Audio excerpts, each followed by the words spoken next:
Boy, I hope that sound quality is only bad on my side.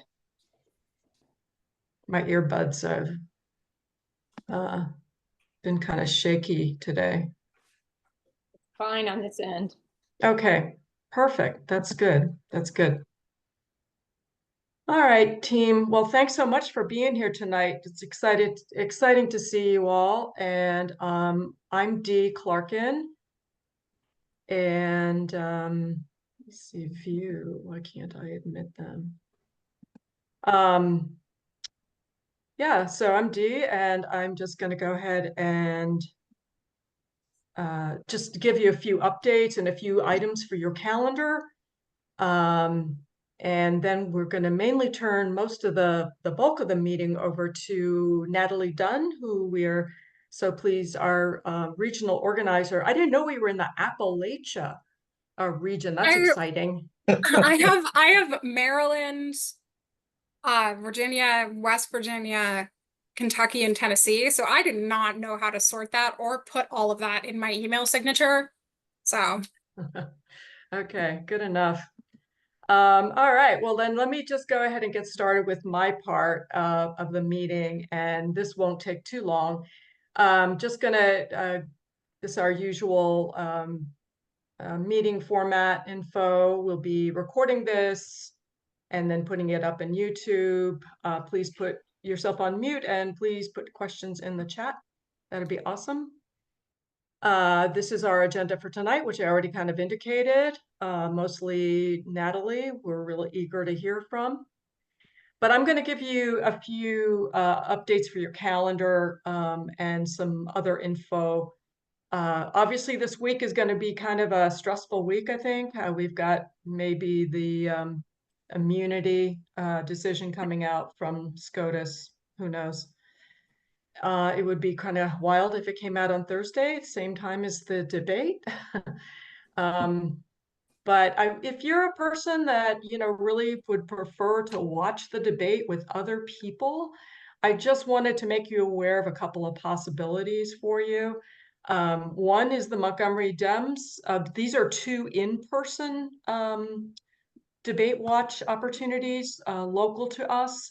One is with the Montgomery Dems here in Wheaton, so down county, and you're all welcome. I'll send out the slides so that these links will work. And then our friends at Do the Most Good will have one as well. I'm assuming that's probably Barbara Nouveau's house in Rockville. And the link to sign up is there. So if you like that, there's plenty of online watch parties as well. I know that Vote Forward, who we have done letter writing with, is doing a online watch party, and so is the Vote Pro Pros people have an online watch party. So there's probably many more out there. Just another item for your calendar, just another reminder that we are going to get together in person towards the end of the month at Silver Branch Brewing in downtown Silver Spring, and we will be writing postcards to voters in Pennsylvania. And this is a project with Progressive Turnout Project and Postcards to Swing States.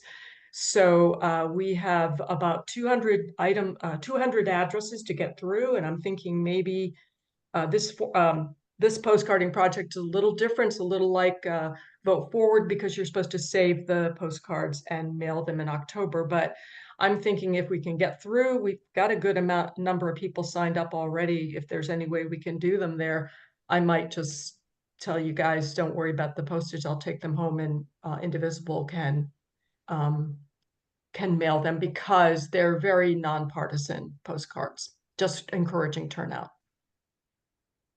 Another item for your calendar, July 17th is the evening with Heather Cox Richardson. And this is my understanding is that actually Heather Cox Richardson reached out to NOPE and also Silver Spring Progressive Action. Richardson is very interested in reaching out to grassroots groups and talking to them. This evening is going to be free, but it is also a fundraiser for House races that Silver Spring Progressive Action has targeted. So just be aware of that. But we are warmly welcomed, and we are also co-sponsors of this. I wanted to give you a brief update on our Giving Circle. We are really, really excited by this. Just this week, we reached our $20,000 goal so we're officially 2/3 of the way through to the States Project Giving Circle that we've been working on since earlier this year. And just as a quick reminder, if anybody has not focused on this recently, this is the fundraising that we're doing to fund Democratic state Pennsylvania State House and Pennsylvania State Senate races, because as you remember, the States Project only funds the state races. The Pennsylvania races are hugely important. We have just a 1-seat majority in the House, and we need to flip 3 Pennsylvania Senate seats. So all of this money is going to fund these state races in this critical swing state of Pennsylvania. And one other item that if you caught that New York Times article that came out recently about the States Project that underlined the importance of, in particular, Pennsylvania, and I think they mentioned 1 or 2 other states where the the new state legislature is seated and before the electors are selected for the presidential race. So it's massively important, that we have. It would be, absolutely fantastic to get a Democratic trifecta in Pennsylvania anyway, but this is even more important this year with the electors, the Pennsylvania electors. Let me just go down one more. Another thing related to the States Project is that whether you're a donor to our Giving Circle or not, it doesn't matter. You are warmly welcomed to come to an event in the evening of July 9th, which is going to be a deep dive into the groundwork going on at that particular state. July 9th is our state, Pennsylvania. It's 8 o'clock Eastern Time by Zoom. And again, I'll put the link to the presentation in the chat in a minute, so these links will work. But it doesn't matter if you've donated or not. Please come. I do believe we'll have our Pennsylvania State campaign manager on that call with the States Project, and I think it'll be very, very interesting and very worth your time. And if you haven't donated yet, you will sure be moved to donate after that meeting. I'd like to add one thing to that, Dee, and that is that the one thing that makes these contests at the state level very different than the federal or either the statewide for the governorship or federal elections for Congress or for the president is that the margin of victory can be very, very small, can be on the order of dozens of votes. And the reason why that's important is because in this kind of campaign, in a way, no donation is too small. Every dollar counts because there are just so few votes that can make a big difference. The other thing is that if you've already given, thanks so much. And right now we are asking people, and we'll be reaching out to people in the coming weeks, in addition to July 9, to ask you to reach out to your friends or your associates or your family and ask them to donate. Sometimes you can give a lot of money, not by yourself giving a lot of money, but donating and then asking your friends to join you as a donor. So please keep that in mind. And we have $10,000 left. And it would be just wonderful if we could could match that, could make that amount, and it will be well used. 9,500 as of today. All right, you're ahead of me. That's wonderful. Yeah. This is Barbara. I'm having some technical difficulties. I just want to say, in terms of giving, I worked the polls for the first time in the primary, and the county does need people to work polls, and you do have the option of getting paid, or you can refuse your stipend, which amounts to about roughly 15 an hour, though it's flat rates for the different types of activities. And I was debating, I don't totally need the money, so I was debating just refusing it and leaving it in the county. And then I realized I could repurpose it. And I'm going to give the lion's share of my stipend to our Giving Circle and to a couple of the other charities. It's free money, and I'm just turning it around and putting it to political purposes. So if you've worked as a poll worker and don't know what to do with your stipend, here's an idea. And going forward, it was a good experience. You can work as poll worker in the general election and other elections, and I won't tell you what to do with your money, but this is an option, and I'll be giving it to other charities in the fall as well.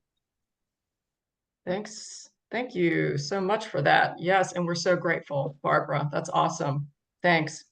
I was dumb. I worked as a poll worker, but I just said no thanks. Maybe I can, for the general, I can do the same as you. Okay. One last thing on the state's project that I did want to share, and thank you, Fern, for jumping in on that. We know our candidates now, or at least now. What I was going to say is that the state's project leadership group, which is Fern, Barbara, Fern, Nina Liekos, Martin Traki, and Susan Zengerly, and me, will be reaching out to you more with more details about the candidates. But here you can get it. You can get a firsthand view of their names, and like I said, we'll be learning more about them and what we can do to support them. Even more importantly. So you can see we want to flip 6 Senate seats, so they're going after 4. So, and the state's project does massive data crunching. These are only doable districts. Okay, nobody is giving money to anything that is a dream, right?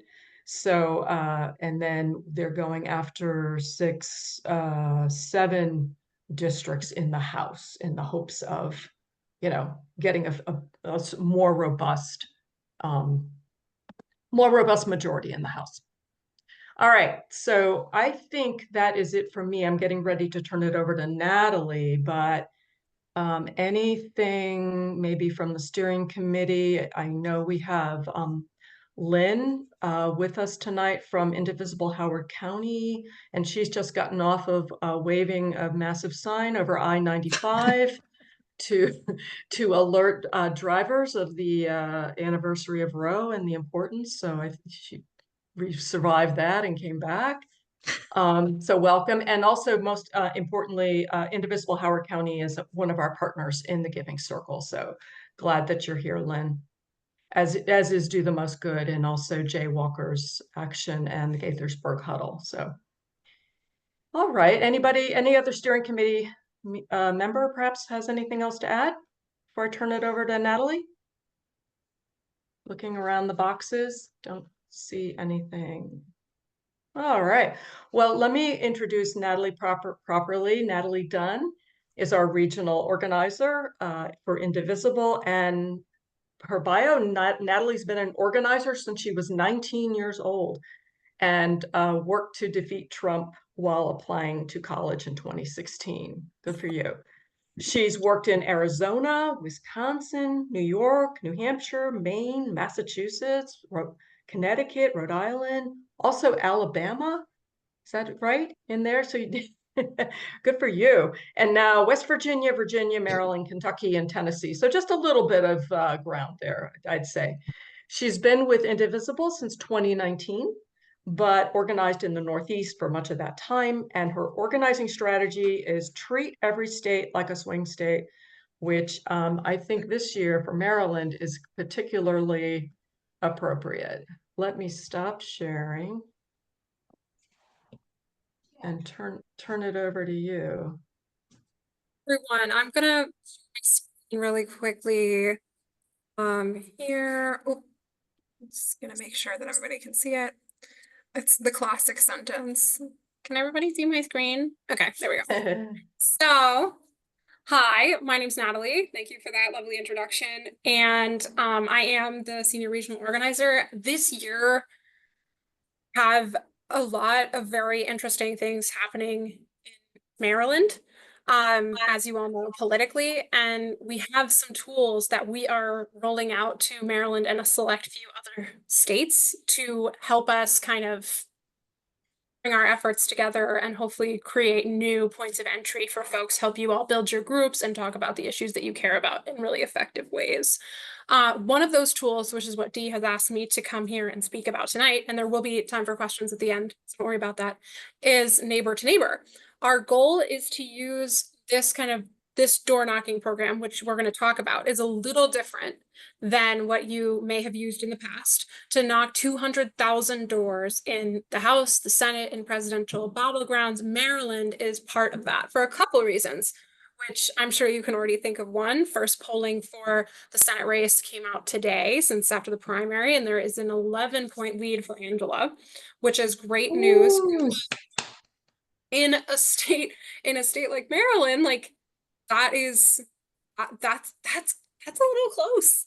That's the kind of stuff that can flip back and forth during an election. Like, it's not what we'd feared, but it's definitely not where we want to be.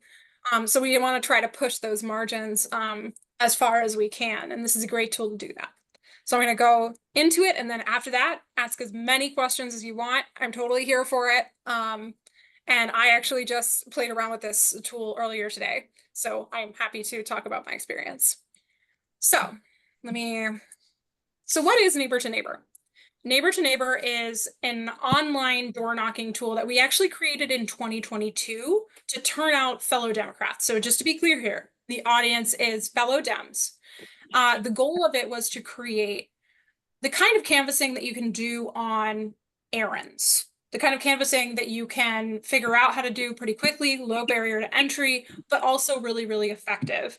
That also helps indivisible groups grow and learn who else is in their neighborhoods who might think like them, believe the stuff that they do, be willing to make the change and throw down to make the change in their communities that they want to see.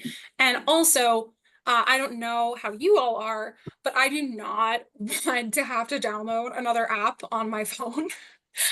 So we wanted to make sure that there was no app required to do it. So it had to be on a website, right? As you all know, the House and the Senate and the presidency are going to come down to a subset of races.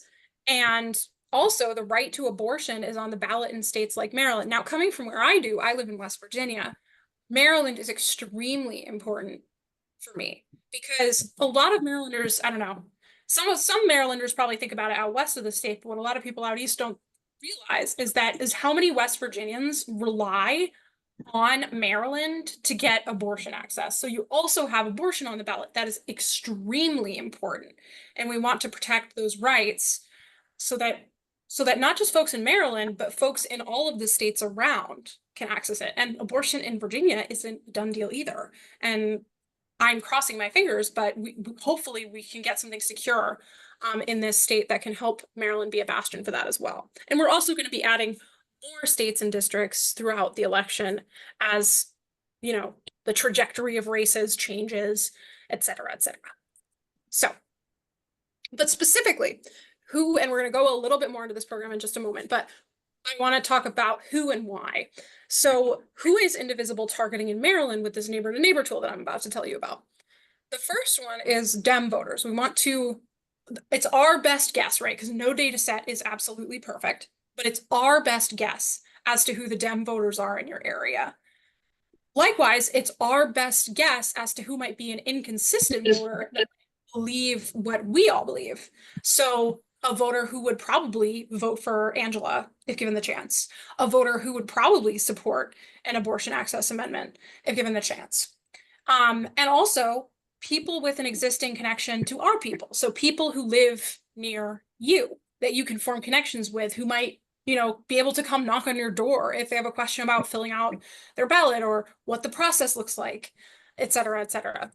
So why Maryland? Again, abortion access amendments really important. Important not just for Marylanders, but important for everybody who shares a border with Maryland. And especially important for folks like me who live in a state where abortion is not legal. But if Maryland's access to abortion were to fall, would be greatly affected. Keeping the Senate. Manchin is out. That's not a competitive seat anymore. Maryland is in. And we have the chance not only to keep that majority, but also to replace that absence with somebody who is a sight better than Manchin ever was. So we do need you, and you all do have a really great candidate this time around, who is from a county that is competitive, who seems to be doing good messaging. And so we don't want to squander that opportunity. And the third reason is that I think Maryland is important. I think that my states should have access to some really interesting tools that they can use. And I think that folks should be able to kind of disseminate that information as they see fit. So now we're going to kind of get into the weeds about what neighbor to neighbor actually is. So I don't know, like some of y'all have probably done at least phone banking, probably canvassing. You all have tried different methods of voter contact to see what works. Usually when you get sent out canvassing, you like devote an afternoon to it. And that's great. That's awesome. Sometimes though, there are weekends, especially if you're doing things like, if you have kids, if you're about to travel, like you name it, there are plenty of intervening things that could stop you from being able to dedicate that huge block of time to make voter contact. And then there are also some folks that are new to it who might not be ready to knock a ton of doors yet, but definitely want to try talking to voters. So you'll get a short list of folks who live in your own neighborhood who meet the criteria that I just talked about. You'll get some best practices for talking to voters. That's all written on the site, and I'll show you what it looks like in just a moment. And you'll get some printable handouts. Those printable handouts will have information about the Abortion Access Amendment, and will have information about Angela as well.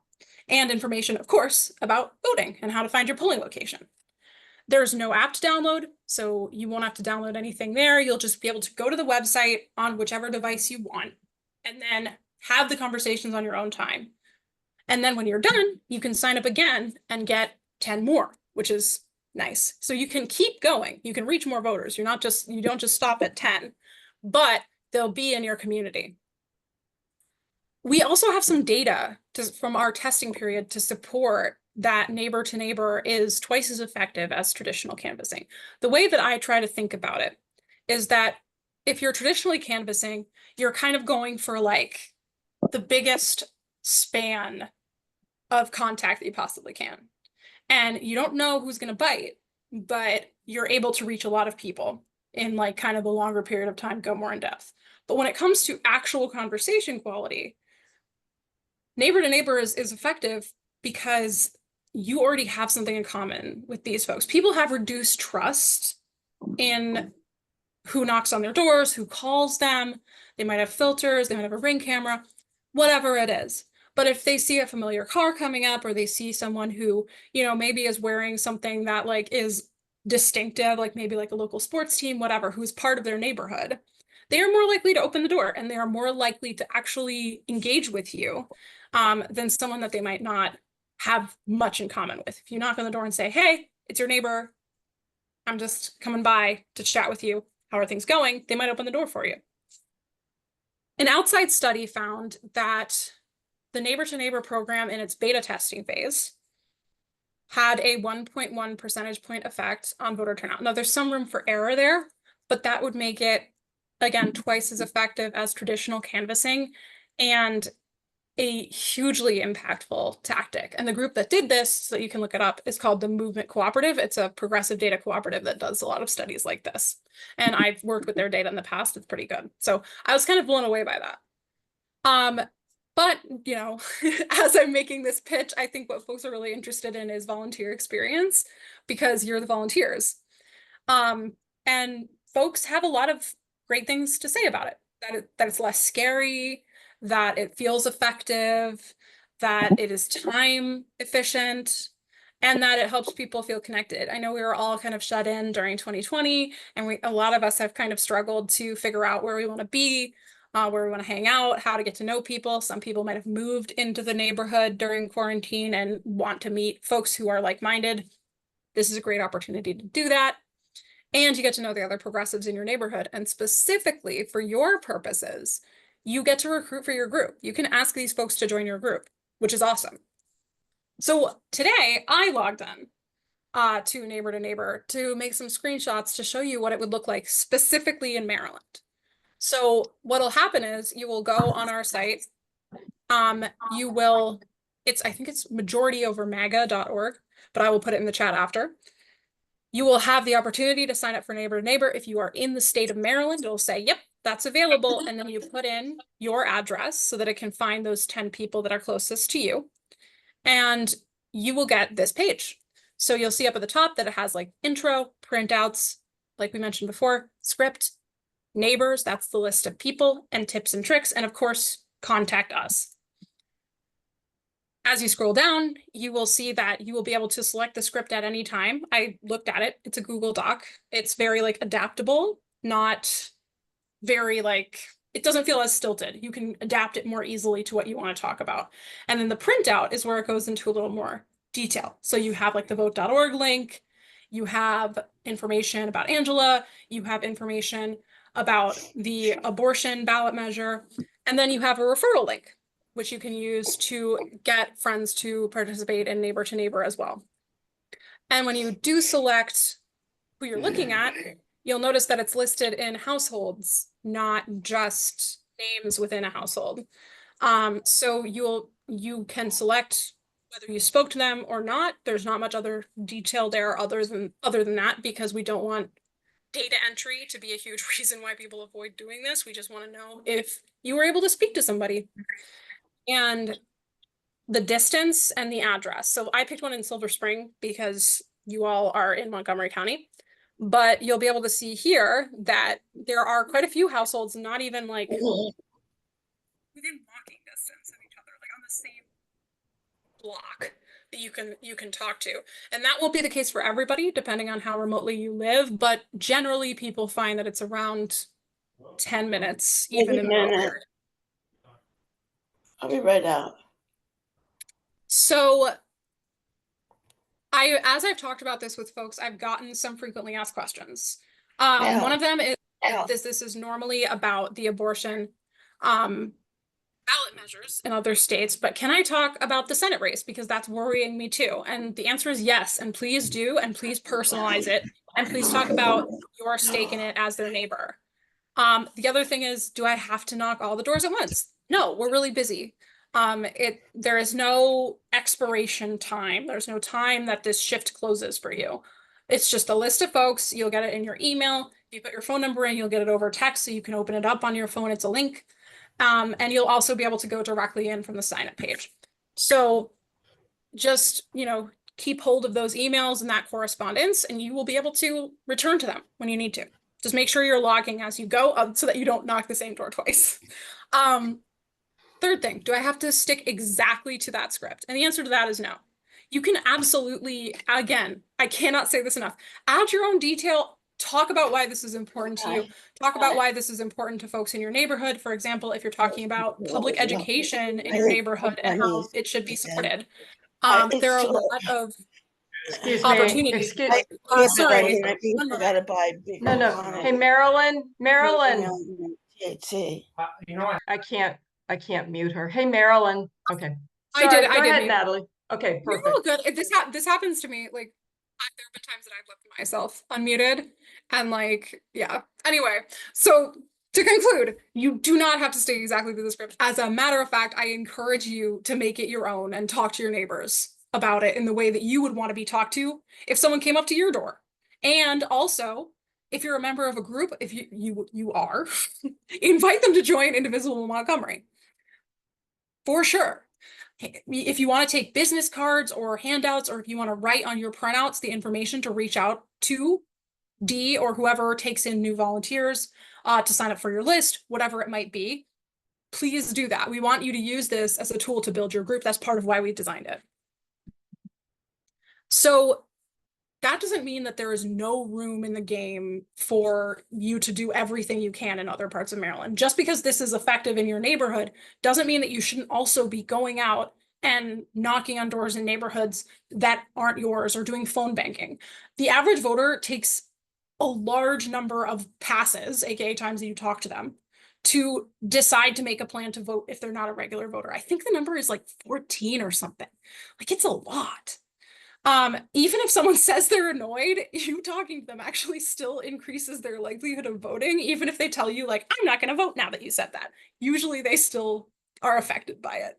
So whatever you want to do, please continue to do that. And if you can make time out of your day to maybe go see a neighbor or two on your block, that's awesome too. And that's what this tool is here for. So with that, I know that was a lot of information, but I would be happy to take any questions that you have. Thanks so much, Natalie. I'm just going to go with the first question, then let's open it up. One thing, you know, in traditional canvassing, you have literature to bring to the door. So, like, you know, in many cases, people won't answer your door, their doors, even though they're there. Is there anything analogous to that in neighbor to neighbor? Yes. So we do have the printable. Oh, I froze a little bit. We do have the printable item there. And if I were to make a recommendation to folks, it would be to print that on cardstock so that you can leave it. You don't have to. Like, you live around. So for example, like if it's on the same block as you and they're not home, it might be wiser to just kind of walk the 2 minutes that it takes home and just wait for them to be home. Wait till you see a car in the driveway, whatever. But if you do want to leave literature, that's what I would recommend. But we do have that printout for a reason, for sure.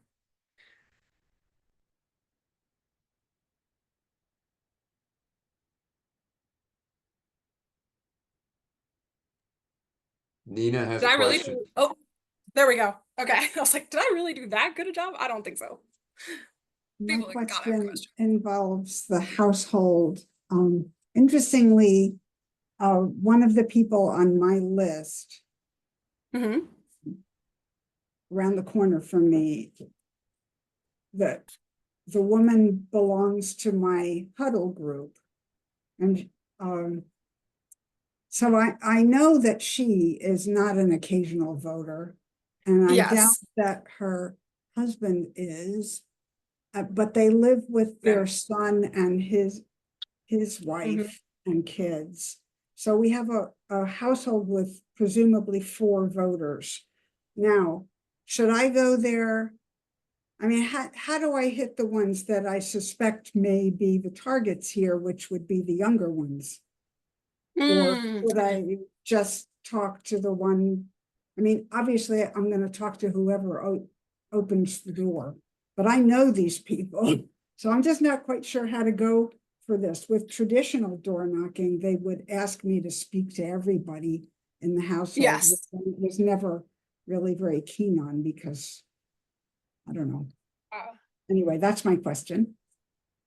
There are a lot of, because the other aspect of that is like, you know, if it's like a multi-person household, like, you know, and one of them is extremely passionate about politics, I don't want to like explode everything by saying like, actually, there's someone in this house that doesn't vote very often, because I feel like that could be like a hot topic for like an activist parent. So what I would do in that situation, because sometimes you do hit households full of people you know, and you don't know. Usually the data that we have about voting patterns is a lot more predictable than the data that we have about like likely partisanship. So it's very likely that someone in that house had an election that they didn't vote in. We don't know for what reason either. So what I might do is there are like likely 4 people in that household, like you could bring a few extra printouts and like personalize and sign them. You could say like, hey, you know, just because like I don't want to like, you know, I know you, we've met before, just because, you know, I don't want to knock on your door a bajillion times, would you mind passing this along to everybody else in your household? have you chatted with so-and-so about voting? You know, have you had a chance to talk to the rest of your family about this amendment? That kind of thing. Just I try to think about if somebody showed up at my door and I was in that situation, what would be most convenient for me? So I could just ask the people I know better, the older ones, to pass on some information to their children. Yeah, we're having some sound issues. Oh, do I sound, Go ahead.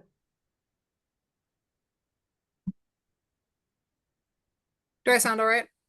Something about sound issues. Yeah, no, you're good. I Okay. think we have a question in the chat, Oh, Natalie. great. Let me stop screen Um, sharing Oh, that's so I can good. see you all.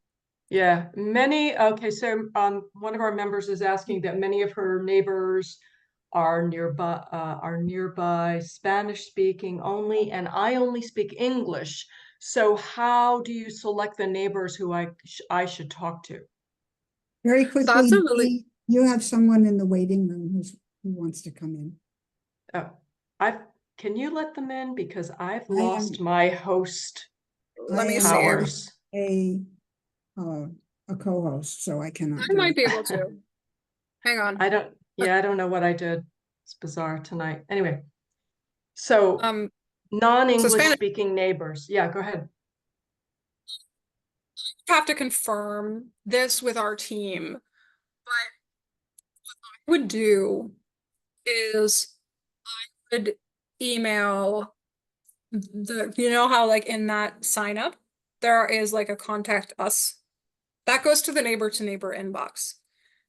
I would email them, ask them to like double check because you don't and I'll answer that Dawn in a second. You don't know for sure, because you live in a majority Spanish speaking neighborhood, whether everyone on that list speaks English. Could you confirm with our software? Again, data's not perfect. Could still run into people who are Spanish speakers. That way, if we find someone who reaches out to us and says, yeah, I live in Maryland, love to talk to Spanish speaking voters because I speak Spanish, start talking to them about knocking those doors.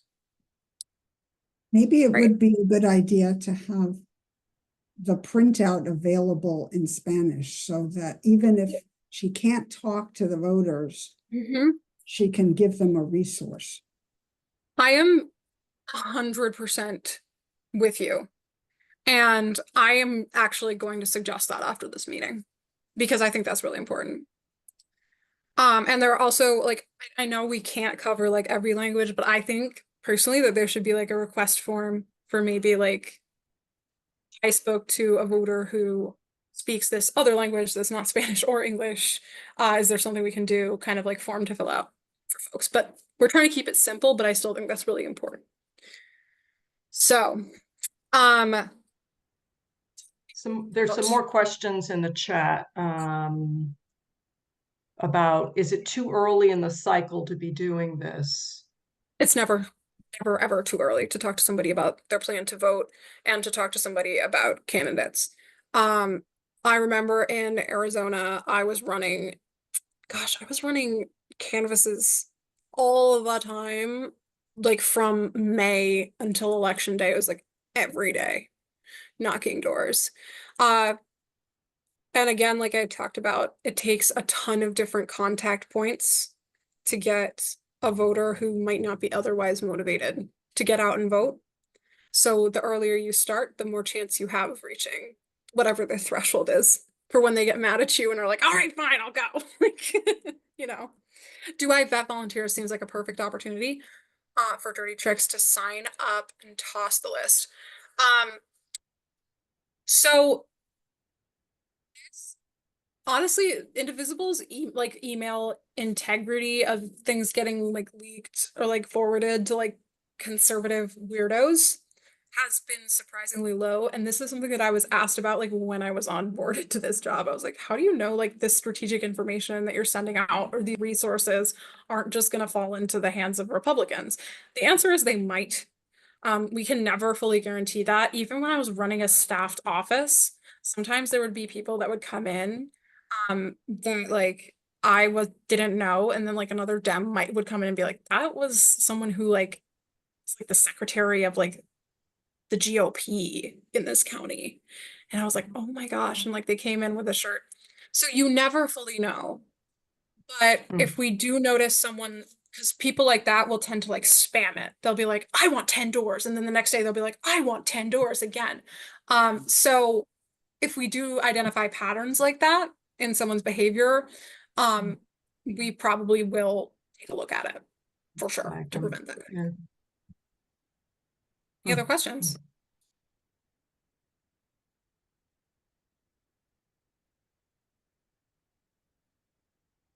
I put my email address, as this is starting to slow down, I'm going to put my email address in the chat so that if you do have questions that come up after, that you can put it in there. And then I'm also going to grab my neighbor to neighbor referral link so that I'm famous and my organization be like, I referred so many people in Montgomery County tonight. So that you can access the neighbor to neighbor sign up. Just give me one moment, please. Did I put that link? Please hold. Hang on. Just put the I'll just put the regular and look. All right, hopping back over. Here we go. That should be the URL, Leslie.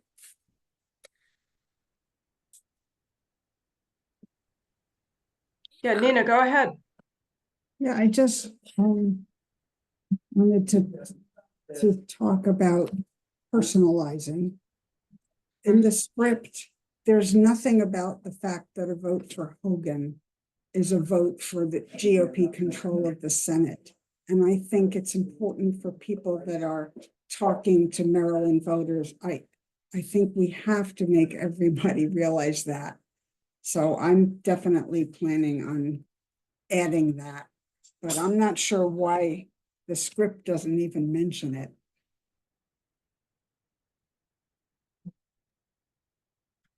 You know, if Natalie doesn't mind me jumping in, I think it's kind of a progression of thought amongst the campaigns of how to deal with Hogan, you know, and I think it's just becoming more, I mean, because people had you know, various talking points about Alsobrooks, her strengths, and you know what, you know, why she was a good candidate and stuff. And it's just more recently that I've been hearing more and more from various people just saying the bottom thing, and the campaign, the Alsobrooks campaign at their kickoff that I went to last week themselves said the number one message is that Hogan will mean a MAGA Senate majority.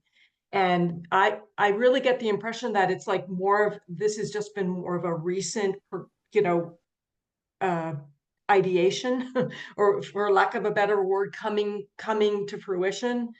And so it may not have made it into some of the literature yet, but there's no reason, because you're totally on point, Nina. I think that is, and I even see it on social media with people saying things like, I voted for him as governor, but I know what it'll mean if he gets in the Senate, and I'm not going to vote for him now. You know, the other thing, Natalie, or excuse me, did she leave on purpose? Because can I she's just add she's to that, not- that the majority also leads into who's going to be appointed Supreme Court justices. So it's really important. Right, right. Again, I can't check to see if anybody is in the waiting room, but Yeah, I've got the host back. Yes, yes, yes. She gone? Yeah, no, it's okay. She's coming back. Welcome to our new Thursday night format, guys. It's been really fun and interesting. Welcome back, Natalie. My My laptop died. Oh, I'm you poor thing. sorry. Oh my Well, God. No, that's that's a okay. common problem. I'm on my in use. phone. Oh, you What poor was your thing. question? Well, You were we were talking about discussing, personalizing. yeah, personalizing and why we were thinking the more appropriate talking point about Hogan is just that he'll make a GOP Senate majority, and that He will. we need to stress that. Yeah. And so we're thinking, we could personalize the script Mhm. to that, and that would be Yeah, fine. I actually worked with the Hoko's comms team to put together a Hogan flyer that had some talking points about Hogan that me and our political Ooh. team and the Hoko comms team put together. I actually think that there's some decent stuff in there. I think that it's important to balance the why not Hogan with Mhm. the why Angela is also good, so that like you're giving both positive motivation and then also like facts about who Hogan is, because that's really scary. There are a lot Yeah. of people that think that Hogan is some kind of Democrat in disguise. Yes, and it was the same way in Massachusetts with our governor for a while. I'll never understand. Right. I think that was, I'm looking at Lynn's box here. I think that was the Larry Hogan is not your friend little flyer, which is Mm. awesome. And I think we shared that in one of our newsletters, but we can always put it in again. So if you Victor. were to print that, would it be inappropriate to give that as a second No, resource? I don't think so. We are actually considering, we're going to be doing a little editing to it, and we're considering going to farmers markets and handing them out, just FYI, which I think is Great. a really good idea. And I think you all have the right approach. If whether he takes the endorsement or he doesn't of Trump, Mhm. he will have to vote with the Republicans, or he will be tossed off the committees. They will Yep. not allow him to do what he thinks he says he's going to do. Yep. And the Republicans are looking for someone who's even more of a hack than McConnell, if you saw that in the news. So there is just no way Hogan's going to be able to fly under the radar with someone who's to the right of McConnell leading the Senate GOP. But there's a shocking number of Maryland Democrats that voted for him for governor twice. Yes. So Yes. Yes. Okay, Victor. you have to educate. Victor has his hand up for a while. Yeah, I just wanted to, in this case, to encourage people and to channel Jamie Raskin, who says, voting is like driving. If you want to go forward, you go into D. If you want to go backward, you go into R. So true. Love Jamie. That's a good one. All right. Any other questions for Natalie? Really appreciate her time tonight. And this has given us, I think, a lot to think about. I definitely want to try this. I got to say, though, man, I mean, even in my neighborhood, like just this afternoon, I get 3 emails. There's somebody at my door I don't recognize, and here's a picture of them. I'm calling the police, and it's, Next door has poisoned people's brains. Yeah, yeah. It's extremely difficult. I'm not going to tell you that it isn't extremely difficult. What I will tell you is that I would hope, I don't know how far we've gone as a society, but I would hope that people would be less likely to call the cops on someone that they've seen around in the neighborhood than someone that they've never seen before. Yeah, true. Suzanne, did you have a question? No. No, maybe not. Okay. All right. Well, I think any last questions for Natalie? We can wrap up our meeting a teeny bit early tonight if there's nothing else. Or Is this going to go on right up to the election? Yes. Okay, Mhm. because I'm going to be away. Yeah. Yeah. You can always do that. Yeah. Okay. Lynn, is Indivisible Hoko starting to work with neighbor to neighbor? Yeah, there are a few of us doing that. I haven't started doing that. I can't fit anything else on my plate. Yeah, But you're busy. Judy Schiffer, who is doing it. I think a couple others are doing it. I think Sue Frankel is trying to do it she lives in Colorado. So or Nevada, I can't remember which, but so she's trying to do it. So it's taking some time to get people involved in it. Okay, well, we And can Victor, share can you experiences. send that quote? Can you send that quote out? I would love to have that quote so that I can actually give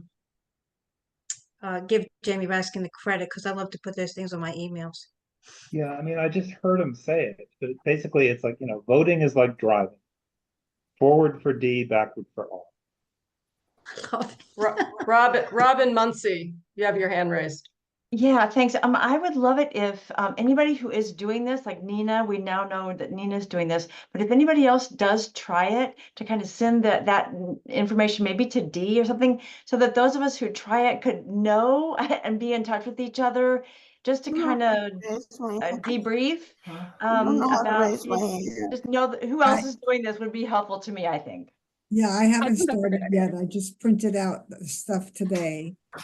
And, I'm a little bit hesitant, and my husband is saying, don't do that. I just said, I no, mean, excuse me, I don't know how to raise my hand. It's Marilyn Broderick. I don't have I'm the one that asked a question about the Spanish speaking neighbors. So if you get information, could someone filter it down to me? Yeah. Okay. And I would reach good out. Answer.